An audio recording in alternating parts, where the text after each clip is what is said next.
Hello guys, आज start करते हैं अपना homogeneous linear partial differential equation with constant coefficient. तो जनरली ये 10 मार्क्स का पूछा जाता है एग्जाम्स में। ठीक है, तो पहले इसकी डेफिनेशन देखेंगे, उसके बाद इसकी स्टैंडर्ड इक्वेशन देखेंगे, उसके बाद देखेंगे कैसे इसे सॉल्यूशन निकालेंगे और कैसे इसे सिंप्लीफाई करेंगे। ठीक है, तो पहले स्टार्ट करते हैं अपनी डेफिनेशन से। तो डेफिनेशन हमारी equations in which partial derivatives occurring are all of same order with degree 1 and the coefficients are constant. Such equations are called homogeneous linear partial differential equation with constant coefficient. ठीक है, ऐसी equation जिनका partial derivative अकर कर रहा है, ठीक है, same order का और डिग्री क्या उनकी 1 है, ठीक है, उसी के साथ जो उनके कोफिशिएंट्स है वो क्या होने चाहिए, हमारे कांस्टेंट होने चाहिए। उन इक्वेशंस को हम कहेंगे homogeneous linear partial differential equation with constant coefficient. ठीक है, तो अब देखते हैं इसकी स्टैंडर्ड इक्वेशन क्या है। तो डेल की power n z upon del x की पावर एन प्लस ए वन डेल की power n z upon del x की power N minus one del y plus ए टू डेल की power n z upon del x की power N minus two del y square plus dot dot dot dot dot dot plus a n del square z upon del Y की power n is equals to F of X comma Y. ये हमारी क्या हो गई, standard equation हो गई, standard form हो गई हमारी किसकी, homogeneous linear partial differential equation with constant coefficient की हमारी स्टैंडर्ड फॉर्म हो गई। अब स्टैंडर्ड फॉर्म हो गई तो इसे हम सिंप्लीफाई करेंगे। सिंप्लीफाई करने के लिए कुछ एजम्पशन लेनी पड़ेगी, तो देखते हैं एजम्पशन कौन कौन सी है। तो assume that del by del X equals to D del by del Y equals to D dash. तो हमने एजम्पशन ले ली कि डेल बाय डेल एक्स की जगह हमें डी रखना है और डेल बाय डेल वाई की जगह हमें डी डैश रखना है। ठीक है, उसके बाद इस लाइन में कुछ नहीं लिखा है, इस लाइन में ये लिखा है कि जो हमें डेल बाय डेल एक्स की जगह हमने डी पुट कर दिया और डेल बाय डेल वाई की जगह हमने डी डैश पुट कर दिया, तो हमारी फाइनल इक्वेशन क्या बनती है, फाइनल इक्वेशन बनती है हमारी डी की पावर एन प्लस ए वन डी की power N minus one into D dash plus ए टू डी की power N minus two into D dash square plus dot dot dot A N D dash square equals to F of X comma Y. Equation number 1, इसे हमने equation number 1 put कर दिया। अब देखते हैं अगला step क्या होगा इसका। तो अगला स्टेप होगा कि हमें इसका कंप्लीट सॉल्यूशन फाइंड करना होगा। बेसिकली कोई इक्वेशन दी तो उसका कंप्लीट सॉल्यूशन फाइंड करते हैं। ठीक है, तो the complete solution of equation 1 यानी कि जो हमारी पीछे इक्वेशन 1 थी उसका हम कंप्लीट सॉल्यूशन कैसे निकालेंगे। तो कंसिस्ट करती है, कंसिस्ट ऑफ 2 पार्ट्स। ठीक है, वो 2 पार्ट से मिलकर बनी होती है, जिसमें ये पहला पार्ट हमारा क्या होता है, कॉम्प्लीमेंट्री फंक्शन यानी सीएफ होता है, और दूसरा पार्ट होता है हमारा पर्टिकुलर इंटीग्रल यानी कि हमारा पीआई होता है। ठीक है, अब हमें इसे सिंप्लीफाई करने के लिए हमें एक ऑक्सिलरी इक्वेशन बनानी पड़ेगी गिवन इक्वेशन की। ठीक है, ऑक्सिलरी इक्वेशन मानी हेल्पिंग इक्वेशन या सब्स्टिट्यूटरी इक्वेशन। ठीक है, तो ऑक्सिलरी इक्वेशन बनाई। अब ऑक्सिलरी इक्वेशन कैसे बनाएंगे, ठीक है, तो how to find auxiliary equation. तो ऑक्सिलरी इक्वेशन हम बनाएंगे D equals to M put करेंगे और D dash equals to 1 put करेंगे। ठीक है, तो हमारी ऑक्सिलरी इक्वेशन बन जाएगी। तो अब कुछ रूल्स होते हैं, रूल्स नहीं मतलब बेसिकली कि इसमें किस तरह के क्वेश्चन आएंगे, किस टाइप के क्वेश्चन आएंगे। ठीक है, तो 2 टाइप के क्वेश्चन बनते हैं इसमें। केस 1, अगर हमारा राइट साइड में 0, ठीक है, राइट साइड में हमारा 0 तो उसका सोल्यूशन क्या होगा, उसका सोल्यूशन खाली कॉम्प्लीमेंट्री फंक्शन होगा। ठीक है, तो z equals to complementary function जो हमारा CF होता है। तो हम अगर हमारा राइट साइड में 0 है तो हमें PI निकालने की जरूरत नहीं पड़ेगी। ठीक है, और केस 2, अगर हमारा राइट साइड में कोई फंक्शन दे रखा है जैसे F of X comma Y, तो उसका सोल्यूशन क्या होगा, तो z equals to CF plus PI मतलब complementary function plus particular integral.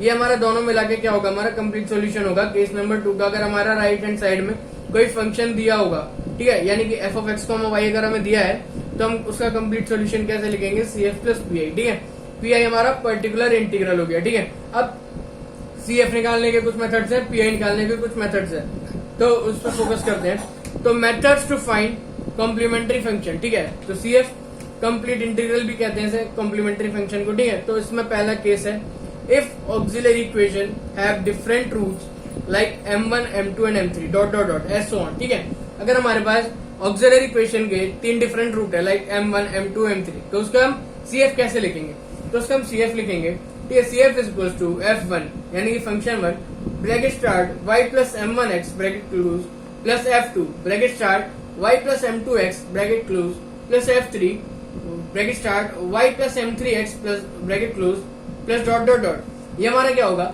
अगर हमारे पास कोई इक्वेशन ऑक्सिलरी इक्वेशन है उसके हमारे 3 डिफरेंट रूट्स आ रहे हैं तो हम उसका CF इस मैनर में लिखेंगे। ठीक है, अब दूसरा केस देखते हैं हमारा। ठीक है, दूसरा केस हमारा if auxiliary equation have equal roots, ठीक है। अगर हमारी ऑक्सिलरी इक्वेशन है जिसके इक्वल रूट्स हैं, सॉरी ये इक्वेशन होगा, अगर ये हमारी ऑक्सिलरी इक्वेशन है जिसके इक्वल रूट्स है लाइक m1 = m2 = m3, मतलब सारे रूट्स इक्वल है, तो हम उसका CF कैसे लिखेंगे? तो उसका CF लिखेंगे हम CF = f1 bracket start y + m1x, ठीक है, plus x f2 bracket start y + m1x plus x² bracket start x² f3 y + m1x bracket close plus dot dot dot. ये हमारा CF हो गया कब? जब हमारे तीनों रूट्स इक्वल है, मतलब कोई ऑक्सिलरी इक्वेशन हमें गिवन है, उसके सारे रूट्स अगर इक्वल है तो हम उसका CF इस मैनर में लिखेंगे f1 f2 f3, ठीक है। उसके बाद x² ऐड हो जाएंगे अगर 3 है, अगर यही 4 होते तो क्या हो जाता है f1 x f2 x² f3 और ये हो जाता है x³ f4, ठीक है। ऐसे इस मैनर में कर लेंगे। तो अब देखते हैं PI के भी कुछ रूल्स होते हैं, तो डिस्कस करते करते चलेंगे, ठीक है। तो मेथड्स टू फाइंड PI। अब PI के लिए भी अब इस वीडियो में मैं खाली 2 ही केस डिस्कस कर रहा हूँ, आने वाली वीडियो में और करने वाले हैं, ठीक है। तो केस 1 हमारा if f bracket start d, d' bracket close into z is equal to e ax + by। अगर हमारा राइट हैंड साइड में e की पावर ax + by की फॉर्म में कोई फंक्शन हमें गिवन है, ठीक है, तो हम उसका PI कैसे निकालेंगे? जैसा कि आप लोगों को पता ही होगा कि PI हमें निकालने के लिए जो LHS पार्ट है यानी कि f d, d' जो पार्ट है वो हमें क्या करना होता है, राइट हैंड साइड के डिवाइड में ले जाना होता है। तो हमने डिवाइड में ले गए e की पावर ax + by हमारा LHS part, f bracket start d, d' bracket close is not equal to 0, ठीक है, ये हम डिवाइड में ले गए। हमारा न्यूमरेटर पार्ट 0 के इक्वल नहीं होना चाहिए, क्योंकि अगर 0 के इक्वल हो गया तो इन्फिनिटी हो गया, तो इसका सोल्यूशन नहीं निकलेगा, ठीक है। तो 0 आ गया तो हम क्या करेंगे, इसे डिफरेंशिएट करेंगे del/del x और del/del y के टर्म में, जैसे कि हमें देखना होगा क्वेश्चन के अकॉर्डिंग, ठीक है। तो अब देखते हैं d और d' की जगह में क्या पुट करना है।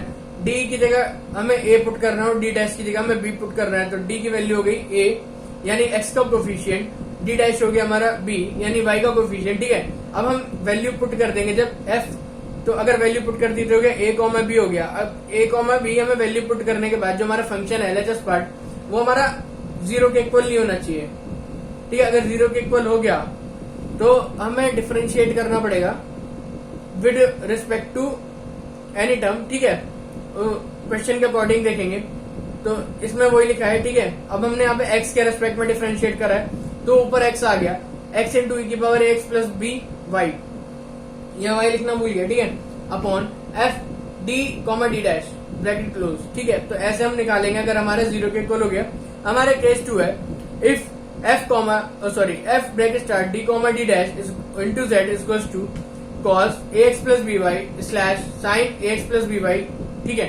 अगर हमारे पास राइट हैंड साइड में कोई भी cos ये साइन का फंक्शन है इस फॉर्मेट में कि cos ax + by ये sin ax + by, तो हम उसका PI कैसे निकालेंगे, ठीक है। तो उसका PI वही सेम रूल है कि पहले LHS पार्ट ऊपर आएगा न्यूमरेटर में और RHS पार्ट न्यूमरेटर में आएगा और LHS पार्ट हमारा डिनोमिनेटर में आएगा। तो इसमें ये जो LHS पार्ट है वो कुछ इस फॉर्मेट में दिया होगा d² d × d' और d'², ठीक है। तो देखते हैं ये भी 0 के इक्वल नहीं आना चाहिए, अगर 0 के इक्वल आ गया तो हमें डिफरेंशिएट करना पड़ेगा, ठीक है। हम वैल्यू पुट करेंगे, रफ में देखेंगे, रफ में वैल्यू पुट करके देखेंगे कि 0 के इक्वल है या नहीं है, ठीक है। तो देखते हैं d² की जगह में क्या पुट करना है, -a², यानी पहले हम x के कोफिशिएंट का स्क्वायर करेंगे, उसके बाद हम माइनस साइन पुट कर देंगे, ठीक है।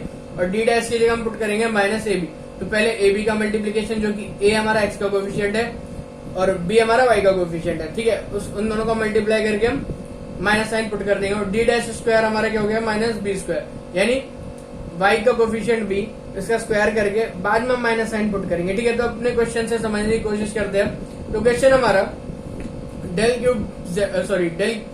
की power 3z/del x³ minus 7 del की power 3z/del x into del y² minus 6 del की power 3z/del y³ equals to sin x + 2y plus e की पावर 3x + y, ठीक है। ये हमारा RHS पार्ट हो गया, हमारा LHS पार्ट हो गया।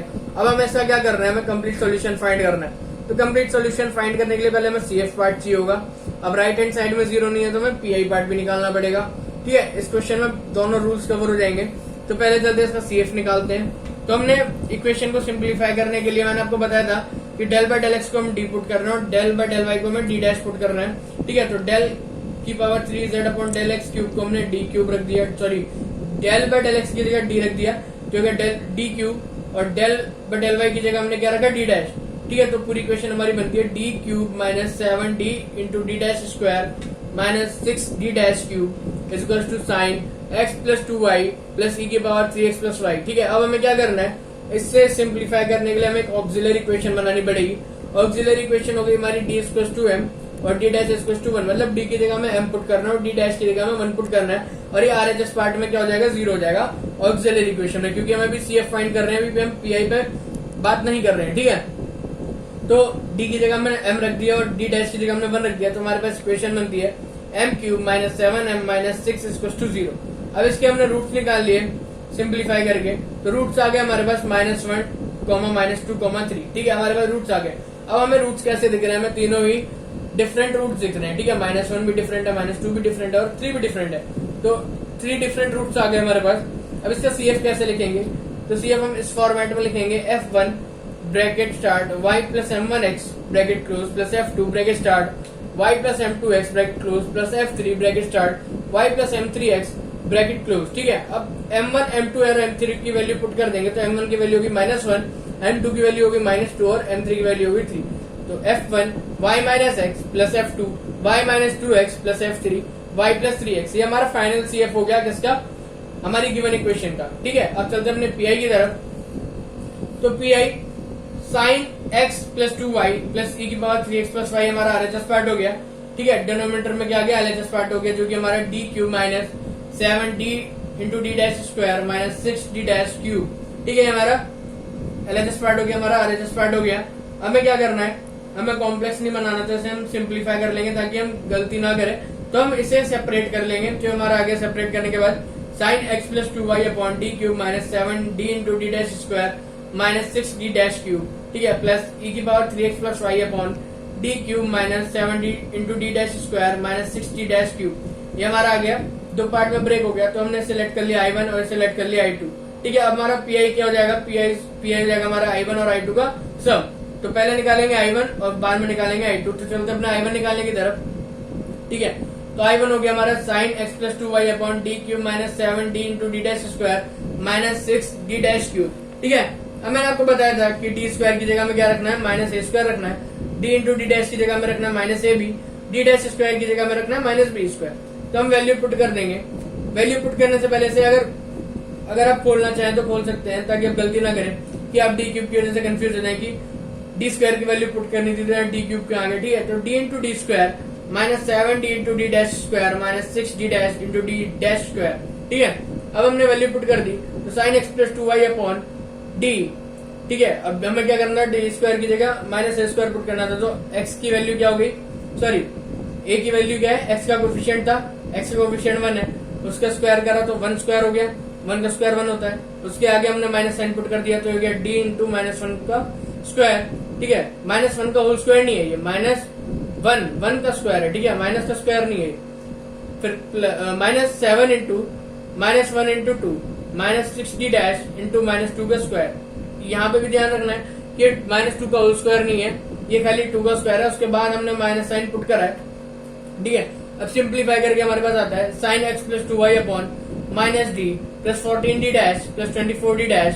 ठीक है, अब हमारे पास ये आ गया। अब ये दोनों सिमिलर टर्म्स से जो ऐड हो जाएंगी, sign x plus 2y upon minus d plus 38d dash. ठीक है, इक्वल टू माइनस साइन नीचे से कॉमन ले लिया, तो हो गया minus sign x plus 2y upon 38d dash minus D. ठीक है, तो minus sign x plus 2y upon 38d dash minus D हो गया। अब देखते हैं अगले स्टेप में। अब अगर हमारी कोई भी टर्म ऐसी फॉर्मेट में आ रही हो या न्यूमरेटर में d plus minus D dash की टर्म में आ रही हो, तो हम उसे क्या करेंगे, रैशनलाइज करेंगे। ठीक है, तो हमारा आ रहा था d माइनस 38d डैश, तो अब इसका रैशनलाइज करेंगे तो ऊपर क्या हो जाएगा, d प्लस 38d डैश, और डिनोमिनेटर में भी क्या हो जाएगा, d प्लस 38d डैश। अब पहले हमें डिनोमिनेटर सॉल्व करना है। ठीक है, पहले डिनोमिनेटर को सिंप्लीफाई करेंगे, बाद में चलेंगे हम न्यूमरेटर पार्ट पे। ठीक है, तो minus d plus 38d dash sine x plus 2y as d square minus, ठीक है, a प्लस बी और a माइनस बी का क्या फॉर्मूला होता है, a square minus b square होता है ना, तो ये लगा दिया। तो d square minus 38d dash का होल स्क्वायर, तो d plus 38d dash as minus sine बाहर है sine x plus two y as it is. Denominator में क्या हुआ, D square minus 1444 D dash square, क्योंकि 38 का स्क्वायर हो गया 144 डी डैश स्क्वायर। ठीक है, अब minus d plus 38 d dash into sine x plus two y upon, मैंने आपको बताया था कि डी स्क्वायर की जगह क्या रखना है, माइनस ए स्क्वायर, तो माइनस 1 का square, minus 144 D dash square की जगह में क्या रखना है, माइनस बी का स्क्वायर। ठीक है, तो माइनस ये हो गया माइनस 2 का स्क्वायर, इसे सिंप्लीफाई करा तो हमारे पास आ गया माइनस 1 अपॉन 5775 ब्रैकेट स्टार्ट। अब इसे अंदर मल्टीप्लाई कर दिया तो गया d into sine x plus two y d dash into sine x plus two y. ठीक है, final minus 1 upon 5775 bracket start cos x plus two y into 1 plus 38 into cos x plus two y into 2। अब ध्यान से देने की बात है, ध्यान इस पर देना है कि अगर हमारा न्यूमरेटर में डी है तो डिफरेंशिएट होगा, और अगर हमारा डिनोमिनेटर में डी है, सॉरी अगर हमारा न्यूमरेटर में डी है तो हमारा डिफरेंशिएट होगा, अगर डिनोमिनेटर में डी है तो हमारा इंटीग्रेशन होगा। तो अब ये क्या है, न्यूमरेटर में डी है तो हम इसका डिफरेंशिएट कर देंगे किसके टर्म्स में, विद रिस्पेक्ट टू एक्स के टर्म्स में। ठीक है, तो क्या cos x plus two y into 1 plus 38 cos, अब इसका क्या कर हमने, क्योंकि डी डैश है, डी डैश मतलब डेल बाय डेल वाई, अब डी डैश हो गया तो डेल बाय डेल वाई हो गया, अब डेल वाई हो गया तो उसका वाई के रिस्पेक्ट में डिफरेंशिएट हो गया 38 into cos x plus two y into 2। ठीक है, फाइनल सिंप्लीफाई करके आता है हमारे पास माइनस 1 अपॉन 5775 जो कि कैंसिल आउट हो गया 77 से, तो आ गया 1 अपॉन 75 माइनस का cos x plus two y. ठीक है, तो फाइनल आंसर होता है हमारा इसका I1 का minus 1 upon 75 cos x plus two y. ठीक है, अब चलते अपने I2 की तरफ, तो I2 हो गया हमारा क्या, e की power 3x plus Y upon D cube minus d into D dash square, sorry 7 था, minus 7 d into D dash square minus 6 d dash cube. ठीक है, तो अब देखे तो यहाँ पे 0 आ रहा है। ठीक है, अगर हम d की जगह क्या रखते हैं 3 रखते हैं और d डैश की जगह 1 रखते हैं तो हमारा 0 बन रहा है, तो हमें पार्शियल डिफरेंशिएट करना पड़ेगा। तो हम यहाँ पे पार्शियल डिफरेंशिएट करेंगे विद रिस्पेक्ट टू x, तो x का हमने अगर differentiate with respect to x differentiate करा तो ऊपर क्या हो गया, x आ गया। ठीक है, x इंटू की power 3x plus Y upon ये ऑपरेटर हो गया d cube minus 7d into D dash square minus 6d dash cube. ठीक है, तो x e की power 3x plus Y upon, अब 3 इसे डिफरेंशिएट करा तो हो गया 3 डैश स्क्वायर। ठीक है, पार्शियली कर रहे थे उसका 0 हो गया, और इसका क्या हो गया, d का करना है ना मैं, तो d dash square as it बच गया, तो माइनस 7d डैश स्क्वायर हो गया। ठीक है, अब d डैश स्क्वायर की जगह में क्या पुट करना, सॉरी d डैश की जगह में क्या पुट करना है, b पुट करना है, जो कि हमारा y का कोफिशिएंट है, y का कोफिशिएंट हमारा 1 है तो यहाँ पे 1 पुट कर दिया। ठीक है, तो 1 का स्क्वायर 1 x इंटू की power 3x plus y 27 minus 7। ठीक है, I2 हो गया हमारे पास x अपॉन 20 e की पावर 3x प्लस वाई, ये हमारा I2 हो गया। नाउ PI क्या हुआ हमारा, PI क्या हो गया हमारा, I1 प्लस I2। ठीक है, I1 प्लस I2 हो गया PI, तो I1 हमारा था minus 1 upon 75 cos x plus 2y plus x into e की power 3x plus Y upon 20। ठीक है, तो Z क्या होता है हमारा CF प्लस PI होता है, जो कि हमारा कंप्लीट सॉल्यूशन होता है। तो Z इक्वल टू हो गया हमारा F1, CF हो गया हमारा F1 y minus x plus F2 y minus 2x plus F3 y plus 3x। ठीक है, अब PI की value minus cos x plus 2y upon 75 plus x by 20 e की पावर 3x प्लस वाई। ठीक है, इसी के साथ अपनी वीडियो खत्म कर